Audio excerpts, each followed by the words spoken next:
Hi guys! Samahan niyo naman kami maglalaro ng Granny. At dahil ngayon nga guys, ay malapit na kami makakatapos sa larong ito. Akala namin makakatapos na kami sa larong ito, pero kailangan pa pala na master. At ngayon na guys, nalaman namin na kailangan pa na master key. Naglipot-lipot talaga kami sa bahay ni Granny para makuha lang yun. Kasi naiwan lang namin yung master key sa yung tinatawag nila na may spider room daw, yung tinatawag pa nilang nanay daw yun ni Granny, kasi spider at may ulo daw sa nanay ni Granny. Hindi ko alam kung pag nanay ba to ni Granny. At kasama ko pala tong cousin ko naglalaro guys, at siya na pala yung naglalaro nito at ako yung nanood. Kasi ako naman talaga yung maglalaro nito, kaso natatakot ako.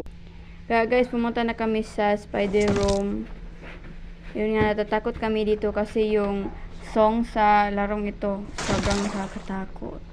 Akala namin nandito yung nanay ni Granny kasi may spider na sa kilid eh. Malapit na kasi kami dito matatapos at nandito kami kung saan kami dito papabor. Buti na lang tong cousin ko marunong maglaro nito at nakita din namin tong master key na iniwan namin dito. Kanina na kasi namin dito nakita, pero hindi namin alam kung saan ito gagamitin, kaya iniwan namin dito. At ngayon, nakabalik kami dito sa spider room. Spider room ba to? So, ayan na guys, babalik kami doon sa pinagpupunan. Yeah!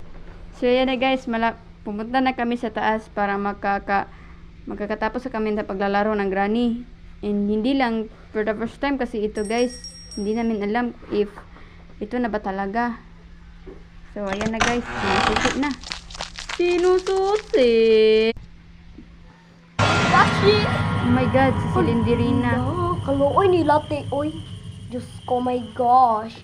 Hala, kawawa Dahil siya. yan, nakakatapos na kami sa larong nito. Nakarating na din si Granny. So, ayun na guys. Ano pala ito guys, practice mode, so wala si Granny, pero nagpa-practice lang kami kasi for the first time kasi namin ito ginagawa.